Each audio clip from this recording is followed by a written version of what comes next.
Assalamualaikum warahmatullahi wabarakatuh. Waalaikumsalam warahmatullahi wabarakatuh. Selamat sore, salam sejahtera untuk kita semua. Oke, selaku umat yang beragama, kita tak lupa pula mengucapkan puji syukur kehadirat Tuhan Yang Maha Esa atas berkat rahmat-Nya dan hidayah-Nya. Kita masih diberikan kesempatan dan kesehatan dalam rangka mengikuti acara kita pada sore hari ini. Itu dalam rangka menyampaikan beberapa materi webinar tentang kenali penata laksanaan penyakit asam urat. Oke. Jadi saya ucapkan terima kasih banyak kepada teman-teman peserta satu Indonesia mungkin yang tadi tahu dari mana.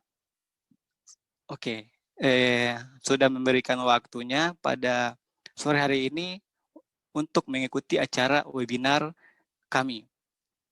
Langsung saja, perkenalkan, saya sebagai Ketua Pelaksana acara webinar sore hari ini, nama saya Jalaluddin Lansal. Kami dari Universitas 17 Agustus 1945, Jakarta Utara. Jadi kampus kami ini merupakan salah satu kampus swasta yang ada di Jakarta. Jadi memiliki visi misi yaitu tentang pengabdian kepada masyarakat. Pada tahun-tahun sebelumnya, pengabdian kepada masyarakat melalui program profesi apoteker angkatan 43 kelas C. Jadi sebelum-sebelumnya ini sudah diadakan secara offline sebenarnya pada tahun-tahun kemarin. Cuma dalam keadaan yang saat ini tidak bisa tetap langsung, ya kita bisa memanfaatkannya melalui media virtual secara online. Saya rasa tidak ada alasan untuk menambah wawasan, ilmu, dan yang lain walaupun dalam suasana pandemi. Oke, pada kesempatan kali ini saya tidak terlalu banyak cerita, cukup saja dengan perkenalan. Jadi pada kesempatan kali ini kita lanjut saja ke acaranya, yaitu tentang webinar Kenali Penata Laksanaan Penyakit Asam Urat. Nanti akan dipandu oleh moderator kami. Nanti beliau akan menyampaikan riwayat hidup narasumber dan membuka acara kita dan lain-lain sampai ke sesi tanya jawab.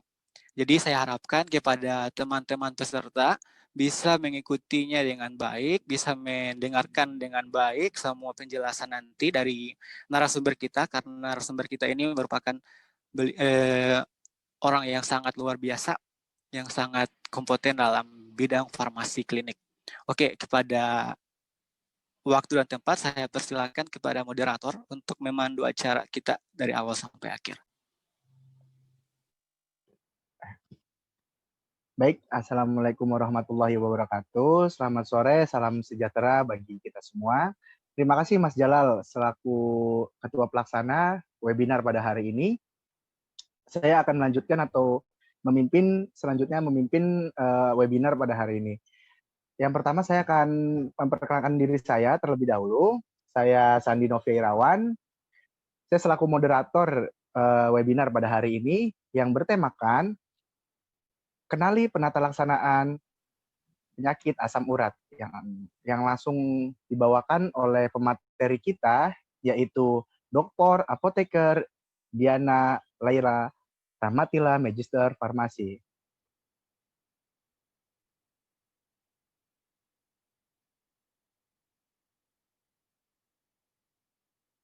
Baik, kita langsung saja ke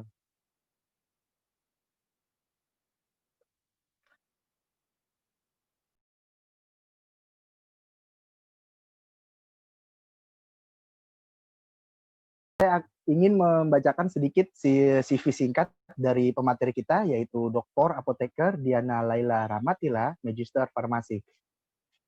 Di sini beliau tamat TK di tahun 1992 sampai dengan 1993. Beliau tamat kanak-kanak di Aisyah Padang, Sumatera Barat. Lalu kemudian beliau menempuh sekolah dasar di tahun 93 sampai dengan 1999 di Padang, Sumatera Barat. lalu kemudian beliau tamat SMP tahun 2002 di Adabiah Padang, lalu kemudian beliau tahun 2002 sampai dengan tahun 2005 beliau tamat SMA di Padang, Sumatera Barat.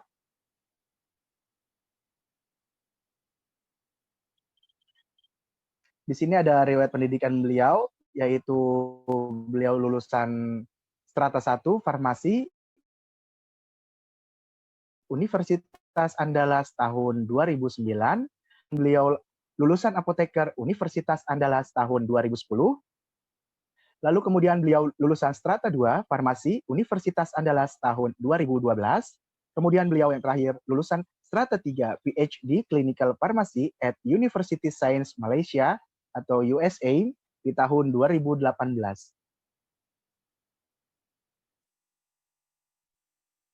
Ya, inilah latar belakang organisasi yang sampai saat ini beliau masih aktif di dalamnya. Yang pertama, beliau merupakan member IAI, Association of Pharmacists Indonesia, di tahun 2010 hingga saat ini.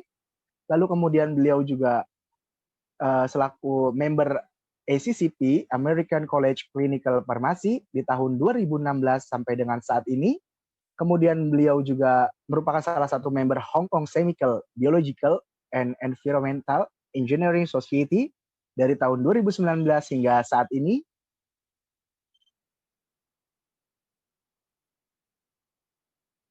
Di sini ada pengalaman dalam berorganisasi, baik itu nasional maupun internasional.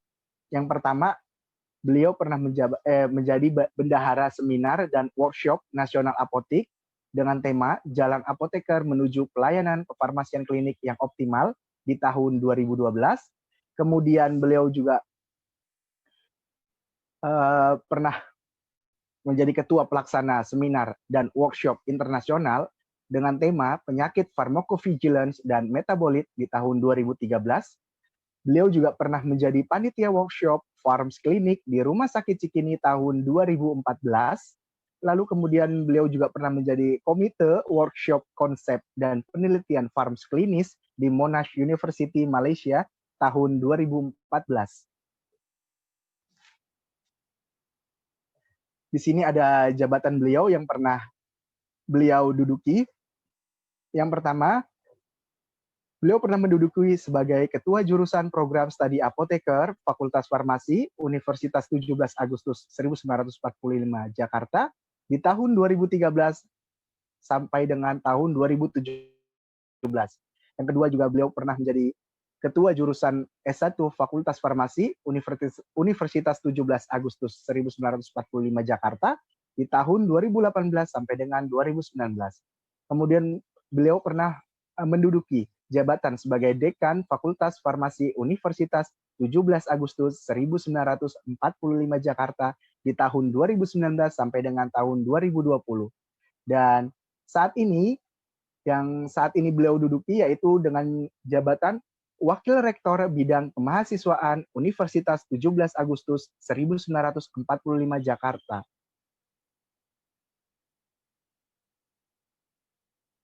Di sini kita bisa lihat pengalaman dalam memberikan pelatihan, seminar, presentasi lisan, baik nasional maupun internasional. Yang pertama, Rakernas IAI sebagai presenter lisan di PIT IAI Bandung di tahun 2019. Beliau juga pernah melakukan invite speaker di Singapura tahun 2019 dan beliau juga pernah menjadi presentasi lisan dengan tema faktor risiko potensial penyakit ginjal stadium akhir MICH PhD Jakarta di tahun 2018.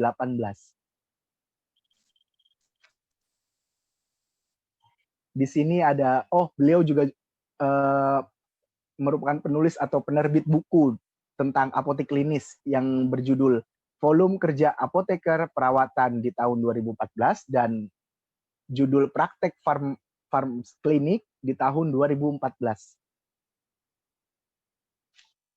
Sekian, itulah presentasi singkat saya mengenai CV dari pemateri kita, yaitu Doktor Apoteker Diana Laila Rahmatila, Magister Farmasi.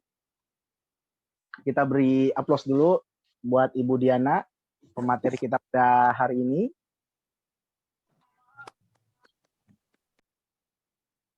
Ya, untuk mempersingkat waktu, saya langsung masuk ke pemateri yang akan dibacakan langsung oleh pemateri kita, yaitu Ibu Diana. Jadi buat teman-teman di sini atau peserta di sini yang mau bertanya, boleh langsung menuliskan di kolom komentar Zoom dengan format nama, lalu kemudian institusi dan pertanyaan. Nanti di sesi tanya jawab saya akan memilih atau memilih secara random pertanyaan-pertanyaan kalian dan akan nanti dijawab oleh teman-teman saya panitia. Dan kita langsung saja masuk ke materi kita, yaitu kenali penata laksanaan penyakit asam urat yang akan dibawakan langsung oleh pemateri kita, yaitu Ibu Diana. Tempat dan waktunya saya persilahkan. Terima kasih. Terima kasih. Terima kasih dari teman-teman PSPA, grup C ya, angkatan 43. Assalamualaikum warahmatullahi wabarakatuh. Waalaikumsalam warahmatullahi wabarakatuh. Waalaikumsalam warahmatullahi wabarakatuh.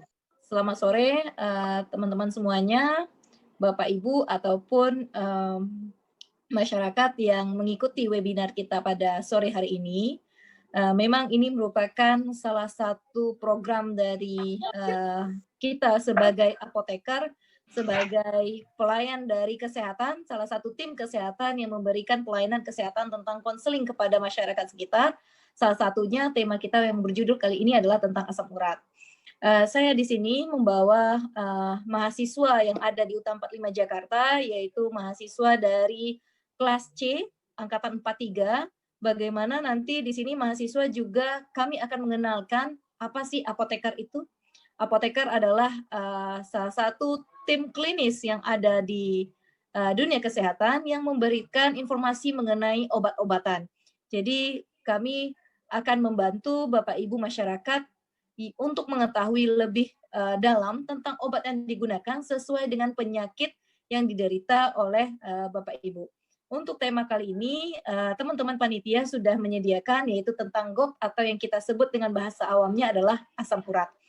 Mungkin nanti pada saat sesi tanya jawab, teman-teman dari apoteker kelas C akan bisa menyampaikan apa itu pertanyaan-pertanyaan yang diajukan dari chat room nanti, dan nanti saya juga bisa membantu untuk pertanyaan tersebut. Hal ini akan menjadi diskusi kita tentang GOT atau tentang asam urat, agar saya juga intinya adalah, esensinya di sini adalah untuk memperkenalkan tugas kami sebagai seorang apoteker. Untuk mahasiswa apoteker memang akan menjadi calon apoteker yang akan melayani masyarakat nantinya di dunia kesehatan, khususnya adalah tentang obat-obatan. Untuk mempersingkat waktu, mungkin saya akan langsung saja untuk memberikan materi tentang artritis GOT atau asam urat.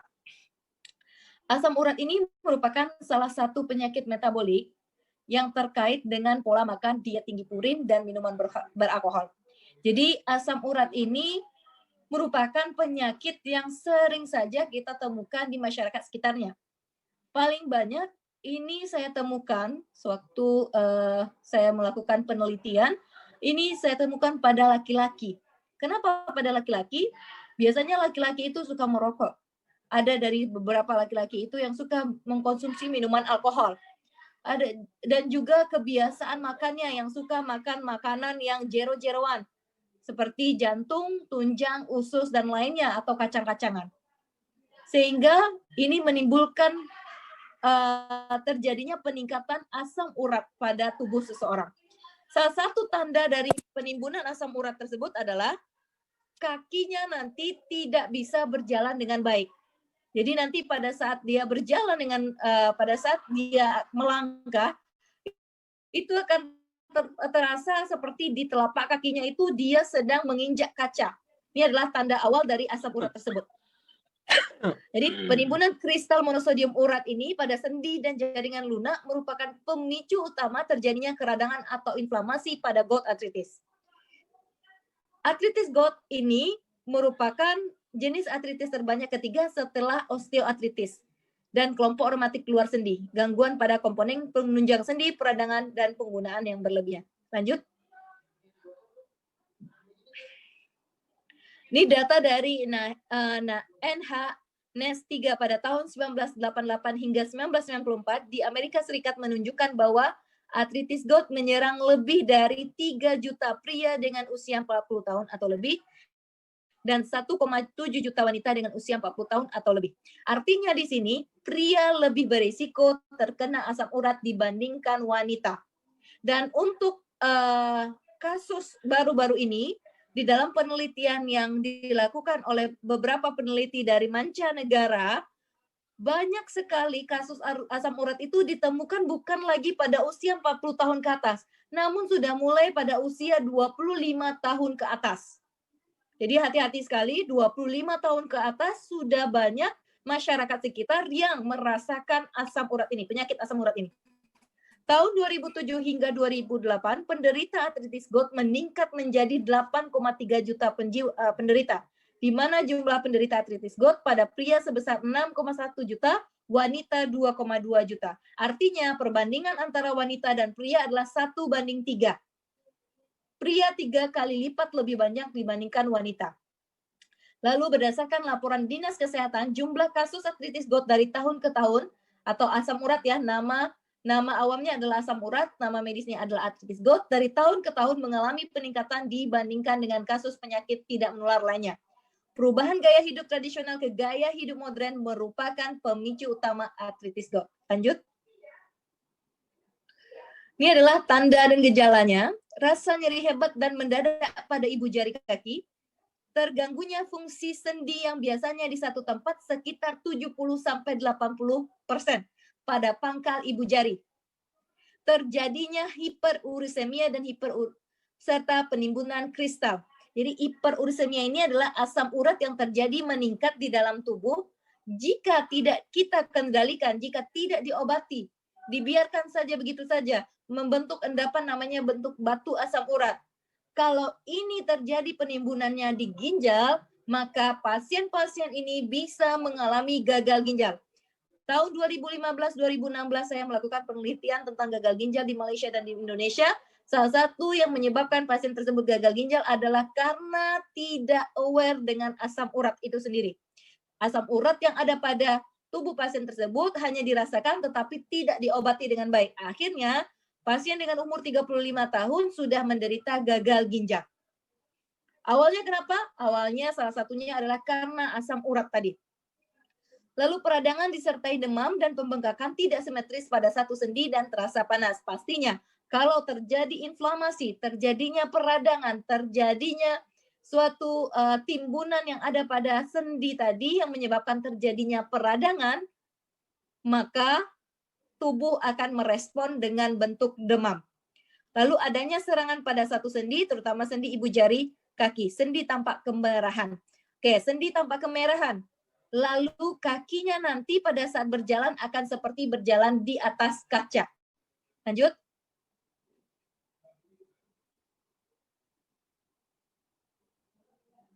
Ini adalah epidemiologinya.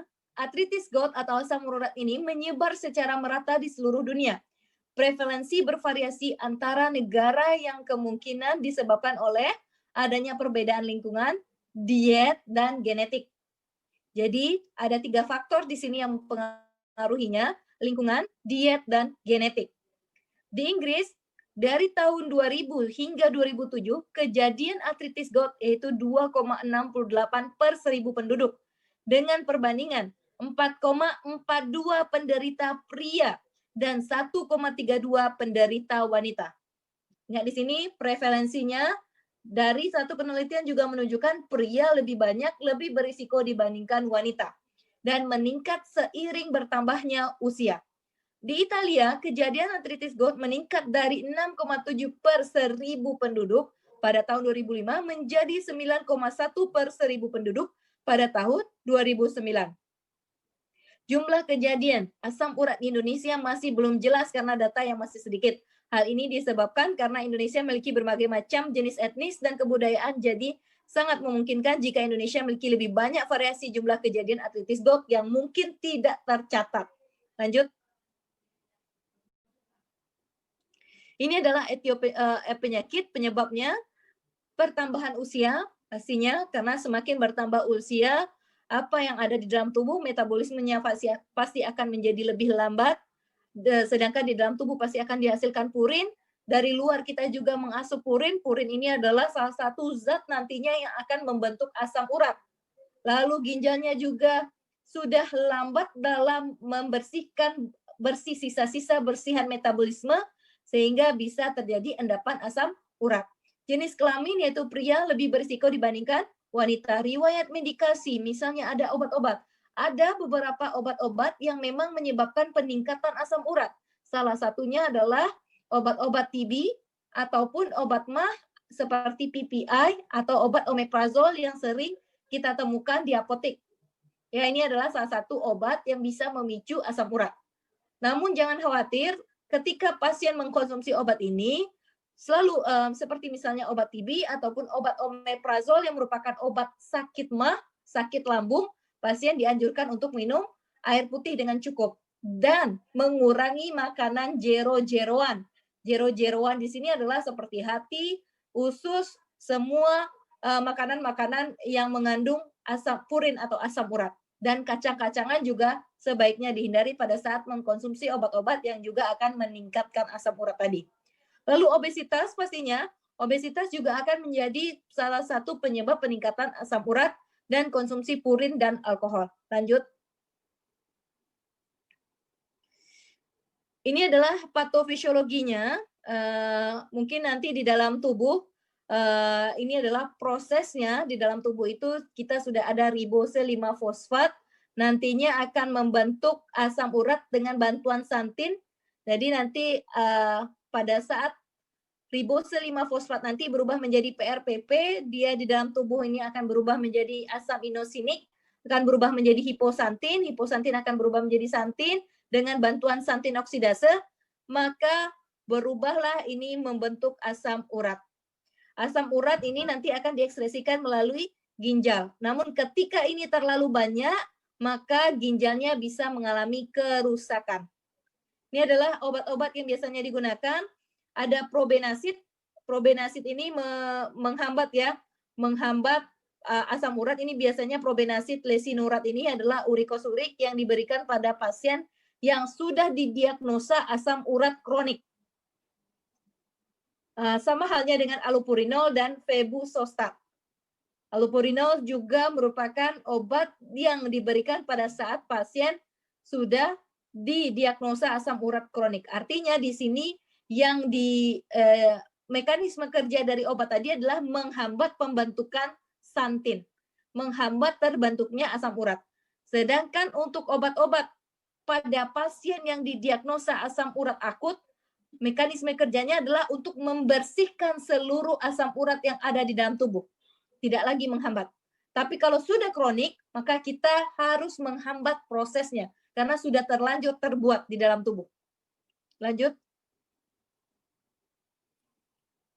Ini adalah patogenesisnya, monosodium urat dalam membentuk kristal ketika konsentrasinya dalam plasma berlebih sehingga sekitar 7 mg per dl. Kadar monosodium urat pada plasma bukanlah satu-satunya faktor yang mendorong terjadinya pembentukan kristal. Hal ini terbukti pada beberapa penderita hiperuremia tidak menunjukkan gejala untuk waktu yang lama sebelum serangan artritis Gout yang pertama kali. Faktor-faktor yang mendorong terjadinya serangan asam urat pada penderita hiperuremia belum diketahui pasti. Diduga kelarutan asam urat dipengaruhi pH, suhu, dan ikatan antara asam urat dan protein plasma. Kristal monosodium urat yang menumpuk akan berinteraksi dengan fagosit melalui 2 mekanisme. Lanjut.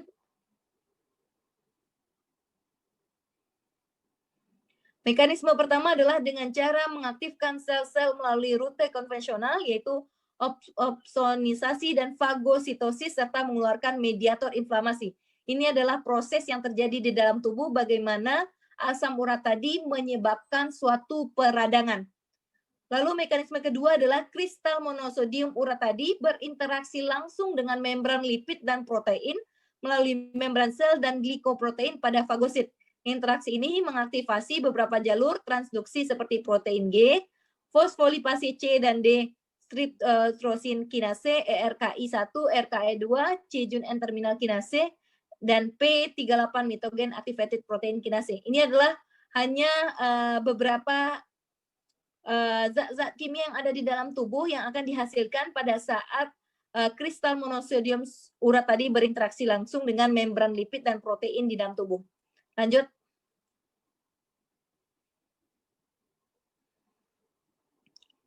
Yang ini adalah penyebab umum bagaimana overproduksi dan ekskresi yang menurun dari asam urat pada pasien artritis gout atau pasien hiperurisemia.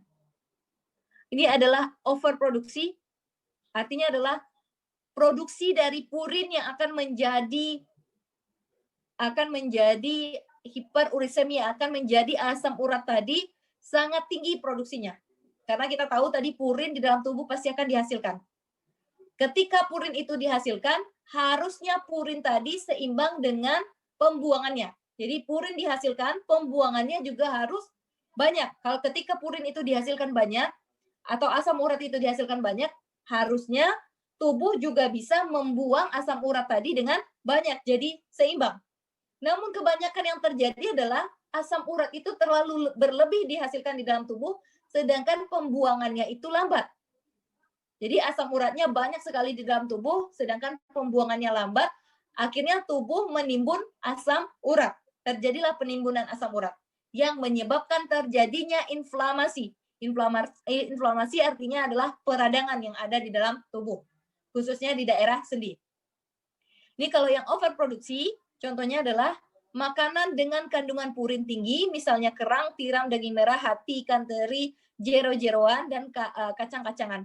Alkohol, kekurangan enzim, misalnya fosforibosilan transferase hipoksantin guanin, fosforilase, pirofosfat. Ini kalau misalnya tubuh tadi juga kekurangan enzim berikut.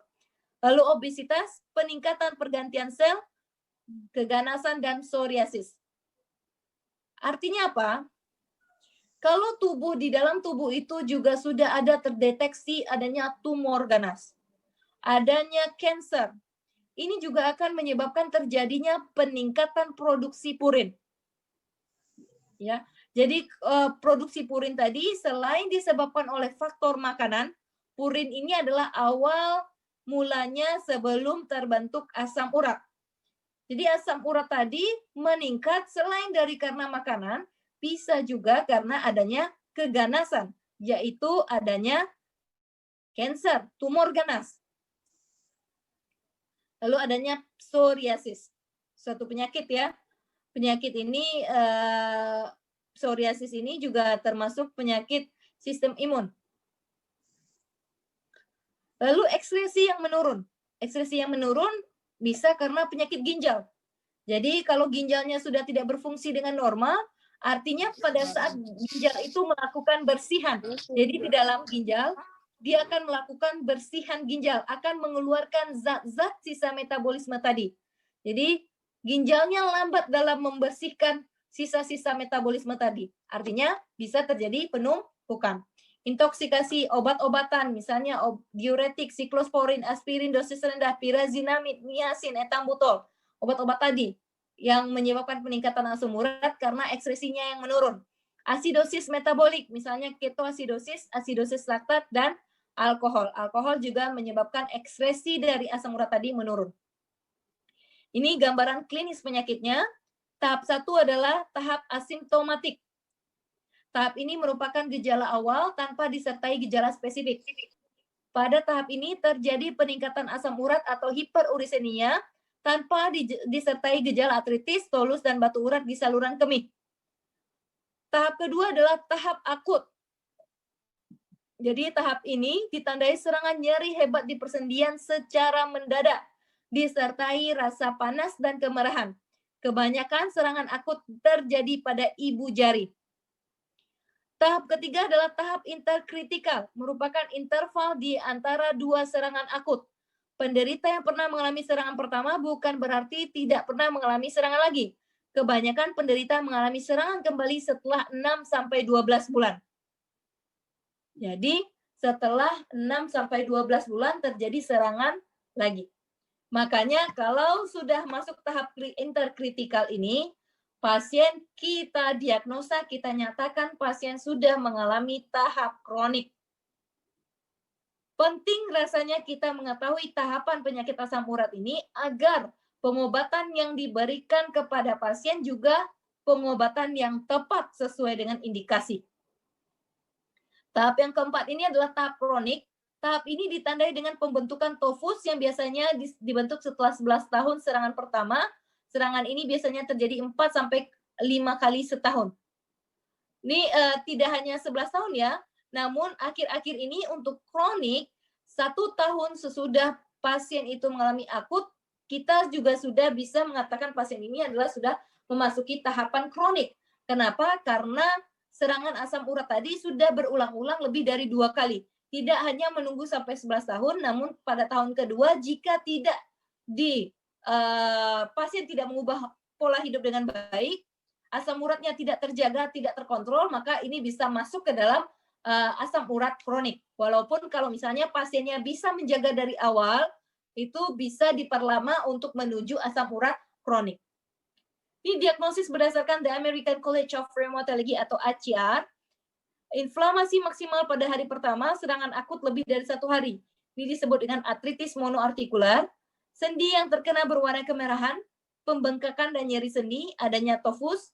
Pada foto sinar X tampak pembengkakan sendi asimetris. Ini kita sebut dengan hiperurisemia. Dilakukan kultur bakteri cairan sendi negatif. Jadi ketika terjadi di foto X-ray tadi terjadi pembengkakan, biasanya dokter hanya akan ada 2 diagnosa. Ini apakah ini disebabkan karena infeksi atau memang karena asam urat itu sendiri. Makanya perlu dilakukan kultur bakteri. Lalu komplikasi dari artritis gout meliputi severe degenerative arthritis. Jadi penyakit artritis ini penyakit degeneratif yang berat, infeksi sekunder, batu ginjal, dan fraktur pada sendi. Sitokin, kemokin, protease, dan oksidan yang berperan dalam proses inflamasi akut juga berperan pada proses inflamasi kronis sehingga menyebabkan sinovitis kronis, destruksi kartilago, dan erosi tulang. Artinya sudah terjadi destruksi kartilago. Ya, di sendi-sendi kita ini sudah mengalami kerapuhan, sudah mengalami erosi pada sendi-sendi rawan ini. Kristal monosodium urat dapat mengaktifkan kondrosit untuk mengeluarkan IL-1, merangsang sintesis asam oksida, nitrit oksid, dan matriks metaloprotease yang nantinya menyebabkan destruksi kartilago. Destruksi kartilago itu adalah pada sendi-sendinya tadi akan mengalami kerapuhan. Kristal monosodium urat mengaktifkan osteoblas sehingga mengeluarkan sitokin dan menurunkan fungsi anabolik yang nantinya berkontribusi terhadap kerusakan juxta artikular tulang. Lanjut.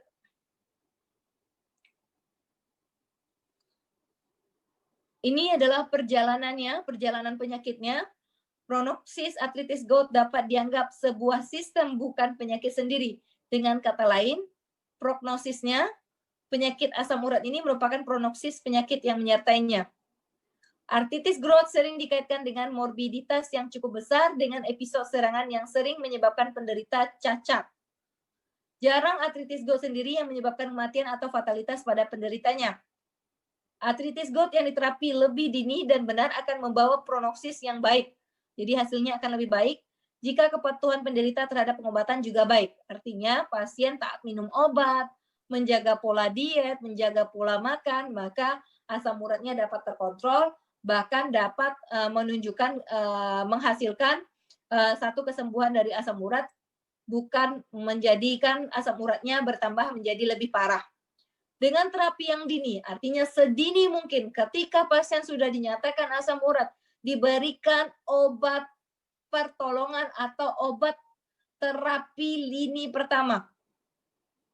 Obat referensi pertamanya itu harus kita berikan. Artinya obat pertolongan pertama, obat lini pertama harus diberikan kepada pasien ini. Artritis gout dapat dikontrol dengan baik. Jika serangan artritis gout kembali, pengaturan kembali kadar asam urat membutuhkan urat lowering terapi dalam jangka panjang dapat mempengaruhi aktivitas kehidupan penderita. Artinya ketika pasien sudah meminum asam urat pada saat dia sudah merasakan gejala asam urat dari dini, maka pasien itu sudah membantu dirinya untuk tidak lanjut kepada asam urat kronis.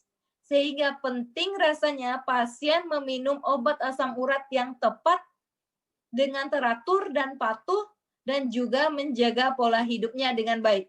Karena nanti jika asam urat ini dibiarkan penyakitnya menjadi kronis, bahkan menjadi lebih parah, hal ini akan merugikan pasien sendiri. Ini penelaksanaan tujuan pengobatan mengurangi rasa nyeri, mempertahankan fungsi sendi, mencegah terjadinya kelumpuhan karena terjadinya destruksi tulang tadi. Lalu penata laksanaan utama edukasi pasien tentang diet, lifestyle, perawatan, komorbiditas. Artinya ketika pasien juga ada penyakit lain selain asam urat. Lanjut. Ya. Yang perlu diketahui masyarakat, ketika terjadi hal ini yang dirasakan, yang dilakukan pertama sekali adalah minum air putih dengan cukup. Minum air putih dengan cukup. Lalu yang kedua adalah hentikan semua makanan-makanan yang menjadi pemicu asam urat. Seperti kacang-kacangan, jero-jeroan, hati, lalu ginjal, lalu jantung, usus, otak yang ada pada jero-jeroan. Lalu yang ketiga adalah segera ke puskesmas dan mendapatkan perawatan dari dokter. Biasanya dokter akan memberikan NSAID. NSAID, non-steroid anti-inflammatory drugs. NSAID-nya itu bisa indomethacin, bisa piroxicam, bisa natrium diklofenak. Natrium diklofenak pasti pasien juga bisa membeli obat ini di pasar ya, di apotek, artinya di apotek, di toko obat, bisa juga di apotek ya, di apotek generik maupun apotek franchise itu bisa ada NSAID atau apotek yang ada di rumah sakit. NSAID. NSAID ini yang perlu diketahui masyarakat adalah minum NSAID ini sebaiknya diminum sesudah makan. Karena kalau NSAID ini diminum sebelum makan, maka dapat menyebabkan lambungnya menjadi perih. Jadi NSAID ini cukup untuk obatnya. Kalau terjadi serangan awal, biasanya dokter pasti akan memberikan NSAID. Lalu kalau NSAID tidak mempan, terjadi serangan kedua, NSAID-nya sudah tidak mempan lagi, maka dokter pasti akan menggantinya dengan colchicine. Lalu dia tidak mempan lagi dengan colchicine, digantilah dengan kortikosteroid. Biasanya kalau yang kortikosteroid ini berupa injeksi ketika pasien dirawat di rumah sakit. Namun yang ketika pasien di rumah, biasanya obat minumnya itu adalah NSAID. Jadi NSAID ini lini pertama untuk pasien. Biasanya dosisnya sepenuhnya diminum paling lama itu 5 hari untuk serangan awal. 5 hari ya. 5 hari untuk serangan awal. Lanjut.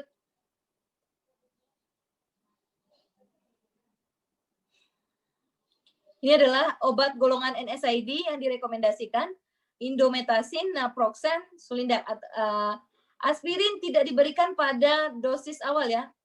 NSAID untuk asam urat, aspirin tidak diberikan. Jangan sekali-sekali minum aspirin. Ini memang beberapa contoh obat NSAID. Namun ketika pasien itu sudah didiagnosa asam urat akut ya, kalau akut baru diberikan NSAID, aspirin tidak boleh diberikan. Yang boleh diberikan adalah piroxicam, indomethacin, atau natrium diklofenak, atau meloxicam. Lanjut. Ini adalah dosis indomethacin per hari, yaitu dosis awalnya 75-100 mg. Biasanya obat-obat asam urat ini diminum selama 5 hari, 2 kali sehari sesudah makan. Jadi lanjut sesudah makan diminum obat ini dan cukup minum air putih. Lanjut. Ini colchicine jika pasien sudah 2 kali, 3 kali serangan akut, dokter sudah mendiagnosa pasien ini tidak berespon terhadap NSAID, maka digantilah dengan pemberian colchicine. Namun juga pasien ini harus memperhatikan cukup minum ketika meminum colchicine tadi. Lanjut.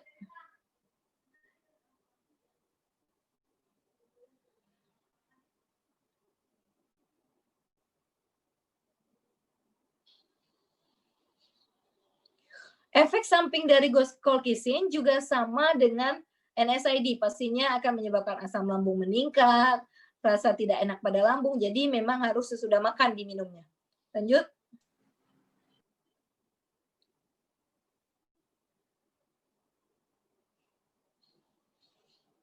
Ini adalah efek samping ya dalam jangka panjang. Efek samping ini terjadi ketika penggunaannya jangka panjang dan ketika obat ini diminum dengan obat-obat yang lainnya, terutama obat-obat herbal. Jadi ketika pasien sudah menderita asam urat, sudah memulai minum obat yang diberikan oleh dokter, jangan dibarengi dengan minum obat-obat herbal. Karena obat-obat ini juga sudah cukup memperberat ginjal pasien. Jika ditambah dengan obat herbal, maka ginjalnya akan semakin berat kerjanya. Lanjut. Ini adalah kortikosteroid ini ketika NSAID tidak mempan lagi untuk pasien, colchicine tidak mempan lagi untuk pasien, maka diberikanlah injeksi kortikosteroid. Ini biasanya diberikan saat pasien dirawat di rumah sakit. Lanjut.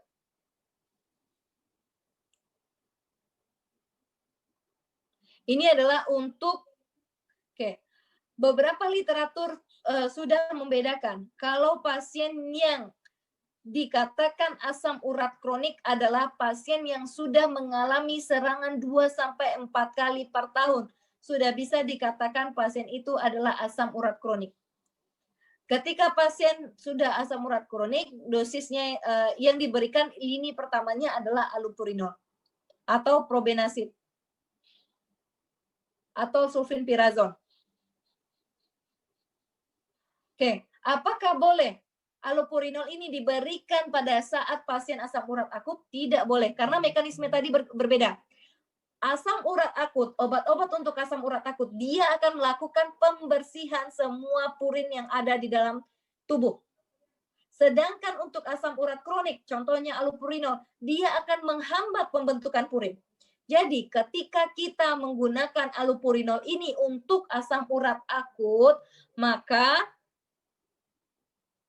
asam urat di dalam tubuh yang harusnya terbuang tetap ada di dalam tubuh. Pasti pasien berikutnya akan merasakan nyeri lagi. Makanya penting untuk mengetahui pasien tadi adalah asam urat akut atau asam urat kronik. Kalau baru pertama kali merasakan nyeri, maka bengkak pada kakinya, dikatakan oleh dokter pasien ini merupakan asam urat akut, baru terkena asam urat akut, pastinya NSAID yang akan dipilih. Tapi pasien juga harus bisa memberikan keterangan kepada dokter kalau pasien belum pernah menderita penyakit ini sebelumnya. Karena ketika pasien memberitahukan informasi yang jelas kepada dokter, dokter juga akan bisa memberikan obat, meresepkan obat yang jelas untuk pasien. Dan apoteker yang ada di apotek yang pada saat penyerahan obat juga bisa memberikan informasi edukasi yang tepat kepada pasien. Jadi pasien penting rasanya untuk mengetahui dirinya, apa yang dirasakan, dan memberikan informasi yang tepat kepada tim kesehatan. Lanjut. Ini adalah obat lain untuk asam urat kronis adalah probenecid. Lanjut.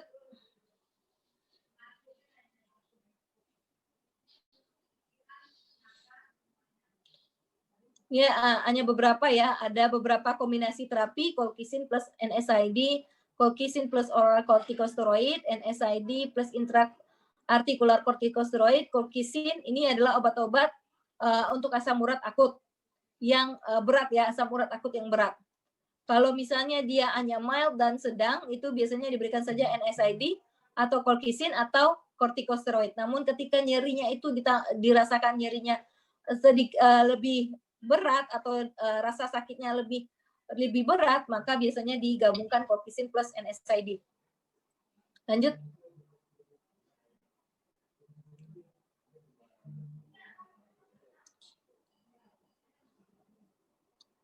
Kontrol jangka panjang hiperurisemia merupakan faktor penting untuk mencegah terjadinya serangan akut GOLD.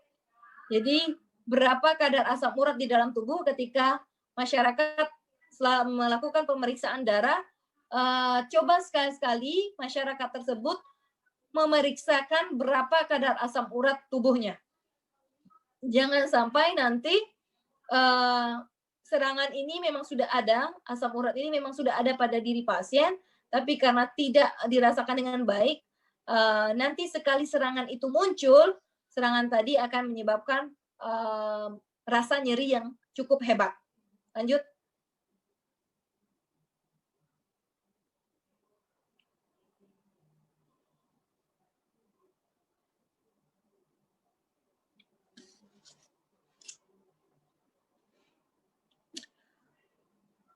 Para ahli menyarankan obat untuk asam urat kronis tidak diberikan untuk serangan akut. Banyak kejadian kalau misalnya langsung diberikan allopurinol padahal dia masih asam urat akut, akhirnya pasien itu akan mengalami serangan asam urat berulang. Karena asam urat tadi belum dibersihkan dalam tubuhnya. Pemberian obat jangka panjang juga tidak dianjurkan untuk hiperurisemia asimptomatis atau untuk melindungi fungsi ginjal atau risiko kardiovaskular pada pasien asimptomatis. Lanjut. Ini allopurinol ya, allopurinol untuk asam urat kronis. Lanjut. Ini hanya beberapa dosis, biasanya diberikan maksimum sampai 10 hari, namun kadar asam urat itu juga harus dicek setelah 2-3 minggu penggunaan allopurinol untuk meyakinkan turunnya kadar asam urat. Jadi, ketika pasien sudah meminum obat asam urat, 2 atau 3 minggu kemudian, setelah 2-3 minggu penggunaan allopurinol, harus dicek kadar asam uratnya. Lanjut.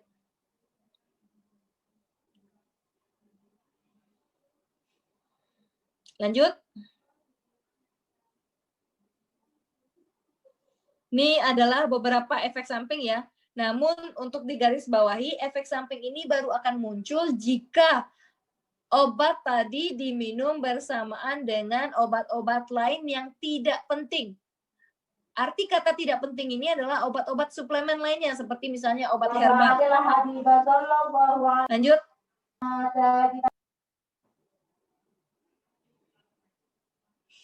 Ini kalau misalnya obat tadi digunakan dalam jangka waktu yang lama dengan dosis yang terlalu tinggi, pastinya semua obat, tidak hanya allopurinol, semua obat yang diberikan pada jangka panjang dan dosis terlalu tinggi akan menyebabkan kerusakan ginjal pada pasien. Lanjut.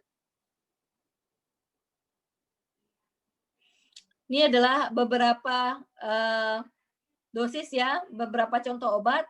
Jika allopurinol tidak mempan untuk pasien, maka dapat diganti dengan urikosurik seperti probenecid atau sulfinpirazon. Lanjut. Kalau terapi GOT akut itu adalah asam urat akut, konfirmasi diagnosis, awali terapi dengan NSAID dengan dosis full, segera pada saat serangan. Jadi pada saat serangan tadi langsung minum NSAID. NSAID-nya diminum jangan lupa sesudah makan. Jadi kita tahu ini kita mengalami asam urat akut. Langsung minum obat tadi, NSAID yang ada di rumah, misalnya natrium diklofenak sesudah makan, dan juga cukup minum air putih. Berikan colchicine jika NSAID tidak dapat diberikan. Gunakan dalam 24-48 jam serangan akut. Gunakan colchicine dengan hati-hati karena toksik dan monitor respon. Jika serangan melibatkan 1-2 sendi, berikan steroid intraartikular. Jika penyakit parah atau NSAID atau colchicine tidak ditoleransi baik, berikan steroid sistemik. Artinya sudah diberikan NSAID seperti seperti natrium diklofenak, sudah diberikan juga colchicine, namun tubuh tetap merasakan nyeri yang hebat di dalam tubuh, maka pastinya di rumah sakit akan diinjeksikan, disuntikkan steroid pada pasien. Hiperurisemia pada saat serangan akut jangan diterapi, artinya tidak boleh diberikan obat asam urat kronik pada saat serangan akut. Lanjut.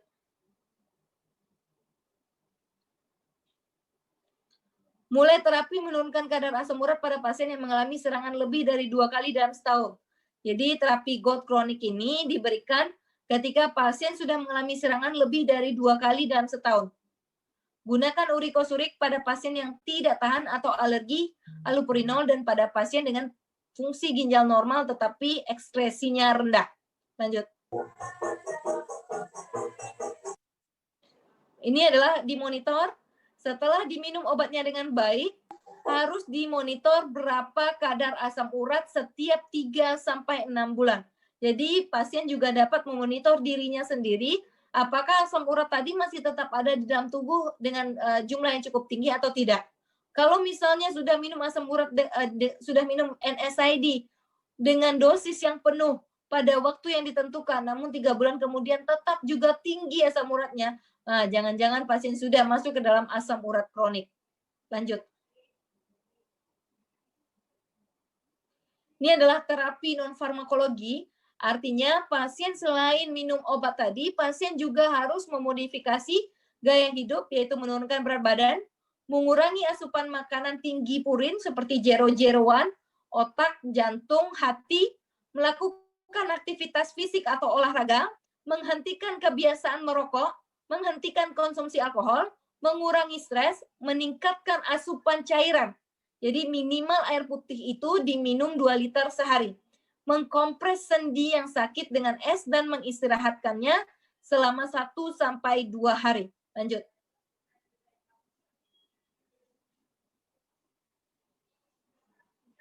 Ini adalah beberapa daftar makanan tinggi purin ya. Dapat dilihat ada kafein coklat, limpa domba, hati sapi, ikan sarden, ini ada tapi kafein coklat cukup tinggi. Dan kita lihat lagi jantung domba juga cukup tinggi, daun melinjo cukup tinggi, jamur kuping, ikan sarden, hati sapi, limpa itu juga cukup tinggi. Lanjut. Ini adalah beberapa daftar pustaka. Oke.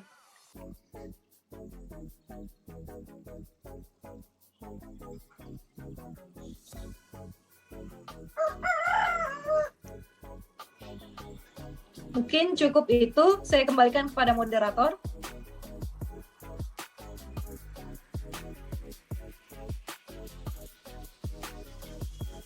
Baik, terima kasih Ibu Diana selaku pemateri ini. Di sini saya ingin menarik kesimpulan bahwa asam urat atau arthritis gout merupakan salah satu penyakit metabolik atau metabolic syndrome yang terkait dengan pola makan diet, tinggi purin, dan minuman beralkohol. Di sini sangat jelas tanda-tanda dan gejalanya, yaitu rasa nyeri yang hebat pada ibu jari kaki, lalu terganggunya fungsi sendi yang biasanya di satu tempat sekitar 70-80% pada pangkal ibu jari. Terjadinya hiperurisemia dan penimbunan kristal urat yang khas, yaitu kristal monosodium dalam cairan dan jaringan sendi, ginjal, tulang rawan, dan terdapat tofus yang telah dibuktikan secara kimiawi. Itu kesimpulan yang bisa saya ambil. Kemudian untuk mempersingkat waktu, saya ingin langsung masuk ke bagian tanya jawab. Di sini saya sudah merandom beberapa pertanyaan dari teman-teman dan nantinya akan dijawab oleh panitia atau teman-teman saya di sini.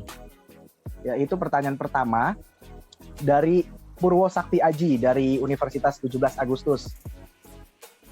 Dia bertanya, beda asam urat dengan rematik itu apa?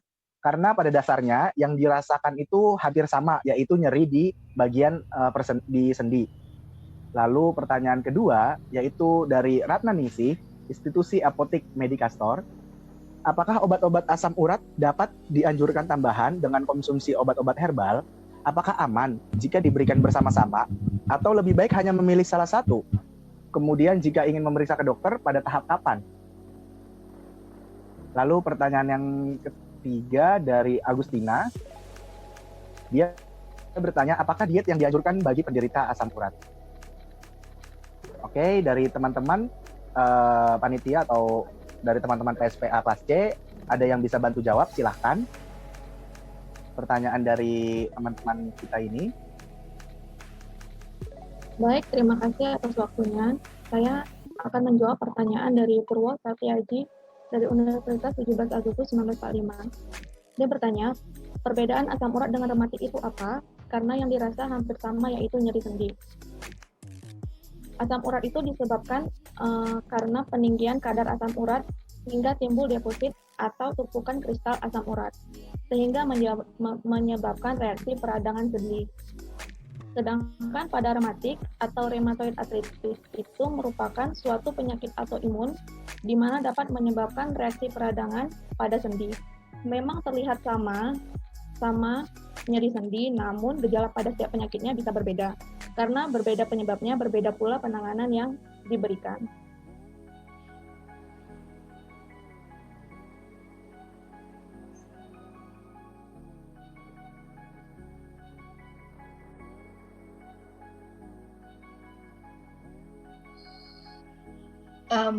Mungkin Ibu bisa menambahkan sedikit ya untuk asam urat dan rematik. Perbedaannya nanti akan cukup jelas ketika dilakukan pemeriksaan darah. Kalau rematik nanti tidak akan menunjukkan peningkatan asam urat. Namun ketika dilihat asam uratnya, dilihat perhitungan berapa kadar asam urat di dalam tubuh, penyakit rematik kita tidak akan menemukan asam uratnya tinggi pada pemeriksaan lab. Namun kalau asam urat pasti asam uratnya akan tinggi. Lalu perbedaan yang kedua adalah rematik ini merupakan penyakit autoimun yang pastinya akan diturunkan. Artinya kita tidak akan tahu penyebabnya apa, rematik. Sedangkan asam urat kita tahu penyebabnya adalah karena makanan jero-jeroan ini. Lalu yang ketiga adalah bedanya lagi antara asam urat dan rematik. Asam urat nanti yang kita rasakan di ibu jarinya. Ingat ya, di ibu jari kakinya tadi serasa kebas-kebas dan kakinya serasa memerah dan pada saat berjalan akan menginjak kaca, seperti menginjak kaca. Sedang rematik tidak hanya pada satu atau dua lokasi titik sendi, namun pada tulang yang ada pada tubuh. Bisa itu pada tulang tangan atau tulang kaki, itu bisa saja kalau rematik. Dan biasanya kalau rematik juga dipengaruhi oleh suhu. Semakin tinggi suhu, misalnya semakin dingin suhunya, maka rematiknya juga akan semakin terasa. Sedangkan asam urat tidak bergantung pada suhu yang ada pada sekitarnya. Jadi membedakannya kalau kita lihat dari secara kuantitatif, kita lihat di dalam nilai lab, pasti atau tidaknya pasien itu asam urat adalah kita periksakan ke lab. Terjadi nggak peningkatan asam urat? Kalau tidak terjadi peningkatan asam urat, confirm pasien ini adalah rematik. Lalu yang kedua adalah, apakah pasien ini bapak ibunya pernah mengalami penyakit seperti ini? Iya, pernah, misalnya rematik. Oh, kemungkinan beliau juga terkena penyakit rematik. Yang ketiga adalah dilihat dari kakinya, di ibu jarinya. Apakah di ibu jarinya itu terasa kebas atau tidak? Lalu yang keempat adalah bagaimana kebiasaan pasien tadi? Suka nggak dia makan kacang-kacangan, jero-jeroan, dan sebagainya? Kalau dia tidak suka makan kacang-kacangan, jero-jeroan, dan sebagainya, ya kemungkinan ini juga merupakan terindikasi ke rematik. Lalu kita lihat nilai labnya nantinya. Mungkin itu ya tambahannya untuk yang ini. Silakan dilanjutkan.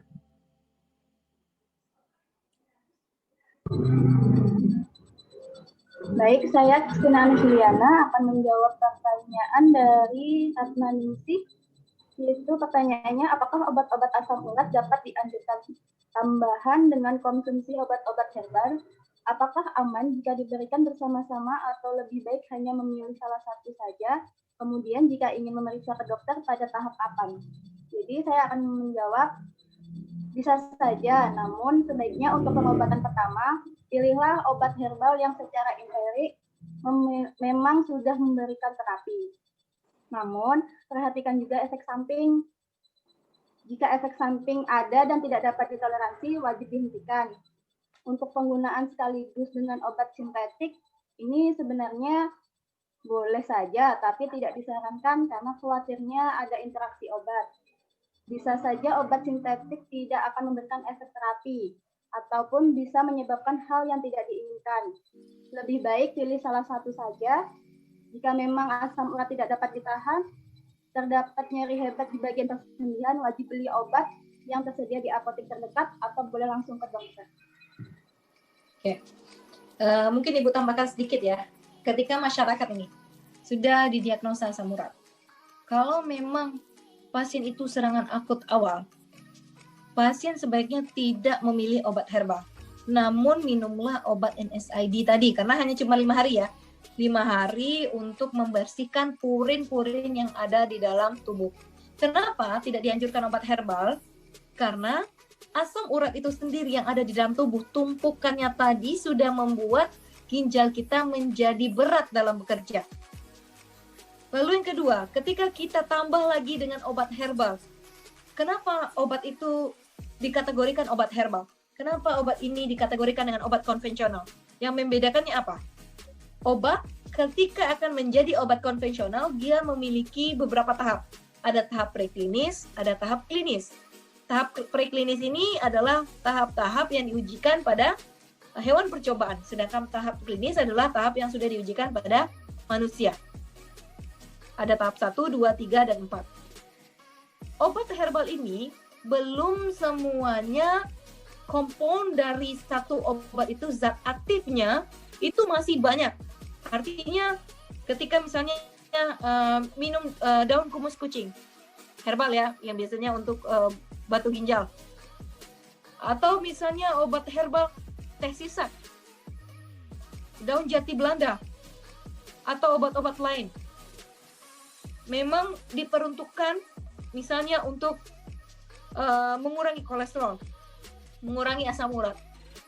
Karena komponnya itu belum spesifik, jadi kompon dari obat itu belum spesifik, dia juga bisa mengobati untuk penyakit-penyakit lainnya. Apalagi kalau daun-daun ya, apalagi kalau itu bersifat pahit, dia ada alkaloid di dalamnya. Alkaloid ini bisa memperparah fungsi ginjal.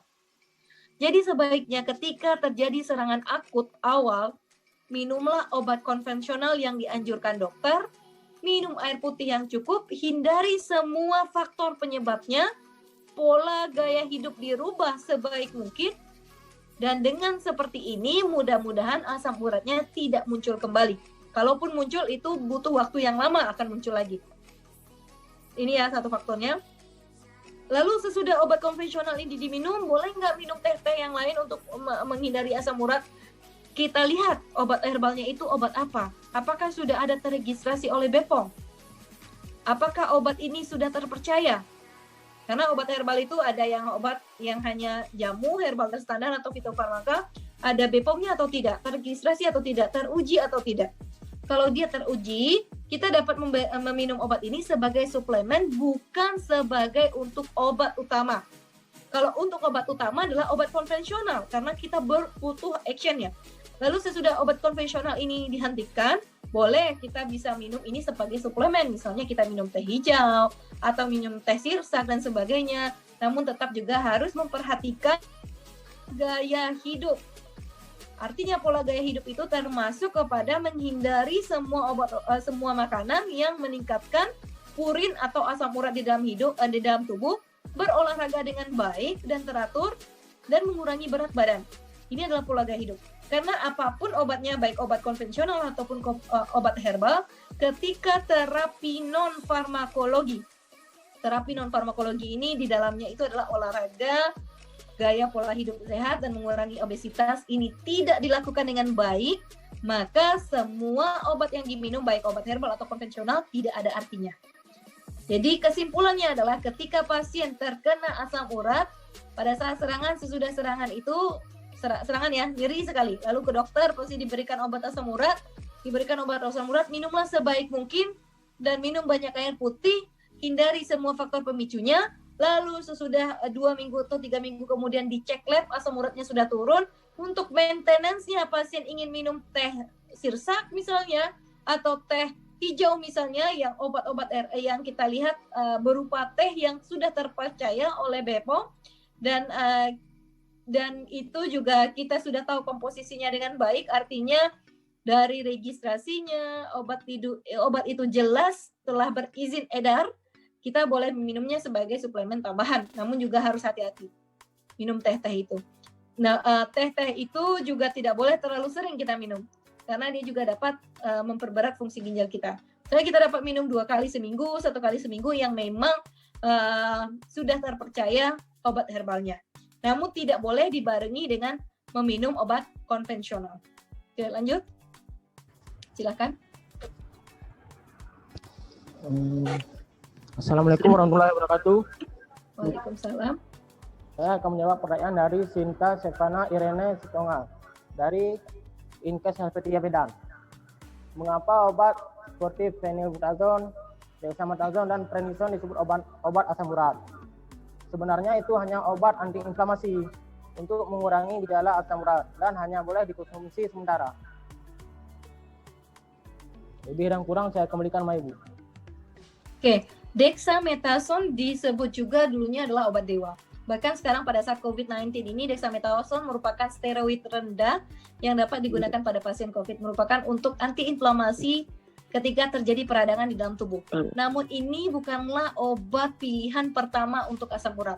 Jelas tadi steroid yang diberikan itu ketika diberikan kepada pasien adalah steroid sistemik ya, kebanyakan yang diberikan kepada pasien ketika obat pilihan pertama dan keduanya tadi tidak bisa lagi berespon kepada pasien. Artinya pasien sudah diberikan NSAID, asam uratnya juga tetap tinggi. Pasien sudah diberikan colchicine, asam uratnya juga cukup tinggi, tetap tinggi. Lalu diberikanlah steroid. Namun steroid yang diberikan bukanlah steroid oral, namun biasanya steroid yang dipilihkan adalah steroid sistemik. Karena kalau steroid oral tadi, efeknya untuk asam urat tadi hanya untuk sebagai antiinflamasi saja, bukan untuk mengurangi asam uratnya. Ini seperti itu ya. Lanjut. Saya akan menjawab yang pertanyaan mengenai diet yang dianjurkan untuk pasien asam urat. Jadi untuk pasien asam urat lebih baik menghindari makanan yang seperti Ibu bilang tadi, jeroan, terus hati, ginjal, terus meminum alkohol. Kemudian makanan juga daging sapi itu harus dikurangi, daging domba. Terus makanan yang tinggi purin seperti sardin, kerang, kepiting, kemudian diet yang dianjurkan lebih baik kita meminum produksi susu yang rendah atau tanpa lemak. Terus kemudian makan makanan sayur-sayuran. Tapi juga seperti tadi Ibu bilang, sayur-sayuran yang memiliki alkaloid tinggi itu akan dapat menyebabkan asam urat. Jadi kita pilih sayur-sayuran yang kalau dibilang yang bukan berwarna hijau. Jadi seperti wortel. Jadi ya kalau yang berwarna hijau itu kan seperti daun katu itu kan memiliki alkaloid tinggi. Jadi diusahakan agar supaya tidak makan yang banyak. Bisa makan tapi harus cukup. Terima kasih. Okay. Ya, itu sudah cukup jelas ya. Lanjut saja.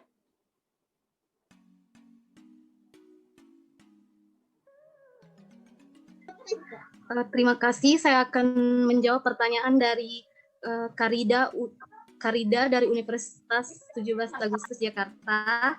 Apakah penyakit asam urat itu menurun jika kedua orang tua saya terkena asam urat? Apakah saya berisiko terkena artritis gout? Terima kasih. Ya, saya akan menjawab. Sebelumnya artritis gout atau seringkali disebut penyakit asam urat merupakan salah satu jenis artritis peradangan sendi yang disebabkan karena pembentukan kristal urat pada persendian. Penyakit ini sifatnya diturunkan, yang berarti seseorang dengan riwayat gout pada keluarga memiliki resiko lebih tinggi menderita penyakit serupa. Meskipun demikian, tidak berarti setiap orang yang memiliki riwayat gout pada anggota keluarganya pasti akan mengalami penyakit yang sama. Suatu saat nanti, dengan perubahan gaya hidup yang lebih baik, tentunya resiko penyakit gout dapat diminimalisir dengan beberapa pantangan yang harus Anda lakukan, yaitu hindari diet tinggi purin, sekitar 100-1000 mg purin per 100 gram bahan makanan, meliputi jenis makanan, laut, dan daging merah, serta daging unggas terutama angsa.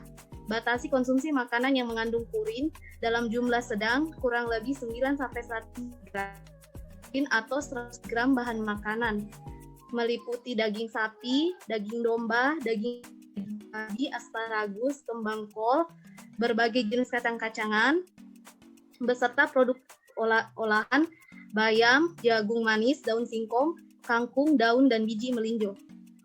Serta batasi konsumsi alkohol dan perbanyak minum air putih. Dan kurangi konsumsi diet dengan lemak jenuh yang tinggi. Terima kasih.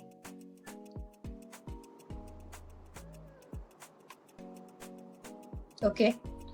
Itu juga cukup jelas ya jawabannya. Bisa dilanjut? Permisi, Bu. Ya. Saya akan menjawab pertanyaan dari Sally Evauli Sitorus dari Institut Kesehatan Helvetia. Pertanyaannya itu dari kelima etiologi penyakit, yaitu usia, jenis kelamin, riwayat medik, obesitas, dan konsumsi purin juga alkohol. Mana penyebab yang paling berpengaruh? Penyebab yang paling berpengaruh itu dari konsumsi purin dan alkohol, karena itu akan mempengaruhi kenaikan berat badannya juga dan akan mempunyai penyakit yang lainnya. Gitu, Bu. Oke. Lanjut.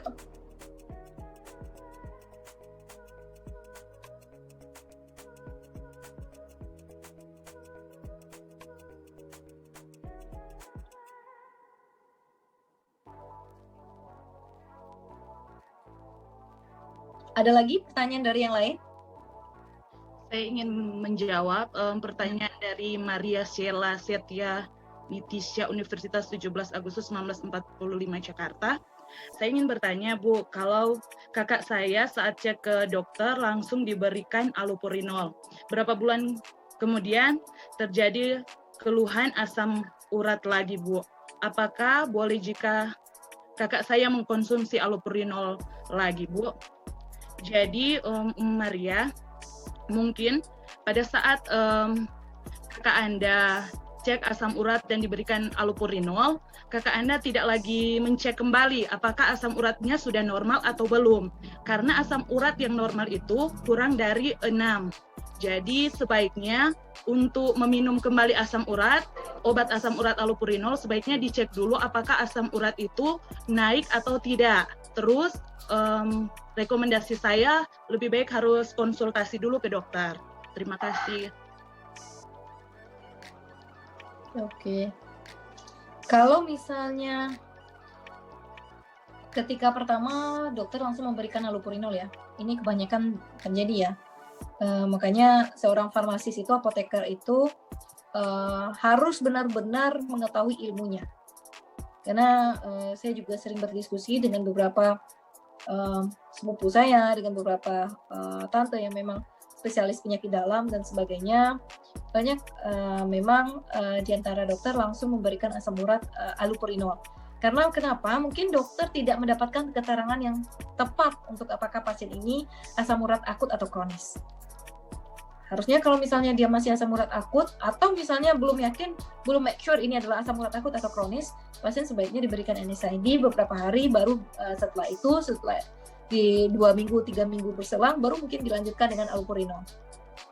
Karena allopurinol tidak boleh diberikan pada saat asam urat akut. Itu yang akan terjadi ketika pasien itu asam urat akut, langsung diberikan allopurinol, akhirnya pasien akan terjadi keluhan-keluhan itu beberapa bulan kemudian akan mengalami sering merasakan nyeri dari asam urat itu tadi.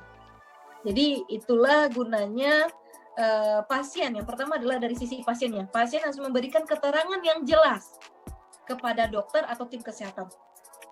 Lalu yang kedua adalah pasien juga harus menjaga dari faktor-faktor pemicunya. Faktor-faktor pemicu tadi bisa berupa dari makanan tadi, minuman, gaya hidup yang tidak sehat, olahraga yang tidak teratur, itu bisa menjadi faktor-faktor yang harus diperhatikan. Yang ketiga adalah cukup minum air, pastinya tentunya. Dan yang keempat adalah pasien juga dari sisi selanjutnya adalah dari sisi medis, ketika pasien sudah memberikan pernyataan yang tepat, informasi yang jelas, maka dari tim medis atau tim kesehatan pasti akan memberikan obat yang memang sesuai dengan indikasi ke pasien. Ketika pasien itu masih asam urat akut, harusnya pasien mendapatkan NSAID, baru kita berikan obat-obat untuk kronisnya. Jadi kalau sekarang pasien merasakan nyeri kembali, apakah boleh minum allopurinol? Boleh saja, tapi pasien harus mencek dulu. Sebaiknya pasien mencek dulu apakah memang asam uratnya tinggi atau tidak. Boleh juga dikombinasi, berikan natrium diklofenak, misalnya natrium diklofenak diberikan 2 kali sehari, ini kan merupakan untuk pereda nyerinya ya, selama 5 hari. diberikan natrium diklofenak 2 kali sehari selama 5 hari, dapat diberikan natrium diklofenak pada pasien tadi. Lalu minum air yang teratur. Dibanding memberikan allopurinol. Namun ketika 3 hari nyerinya tidak hilang dengan natrium diklofenak, maka sudah confirm pasien ini adalah asam urat kronis. Jadi 3 hari sampai 5 hari itu adalah tahap-tahapan yang kritikal apakah pasien itu asam urat akut atau kronis. Kalau misalnya dia sudah kronis, biasanya diberikan natrium diklofenak 3 hari 4 hari, nyerinya masih tetap akan ada. Namun kalau misalnya nyerinya berkurang, berarti kita dapat lanjutkan natrium diklofenak tadi. Begitu ya. Baru kalau misalnya sudah confirm pasien ini adalah asam urat kronis, dapat diberikan allopurinol tadi. Namun kalau dia memang masih asam urat akut, sebaiknya diberikan obat-obat NSAID tadi sesudah makan. Misalnya natrium diklofenak 2 kali sehari sesudah makan, 5 hari minum air yang cukup, kurang dilihat nyerinya berkurang atau tidak dari hari ke hari. Kalau nyerinya berkurang dari hari ke hari, tetap dilanjutkan, lalu jaga pola hidup sehat dan sebagainya.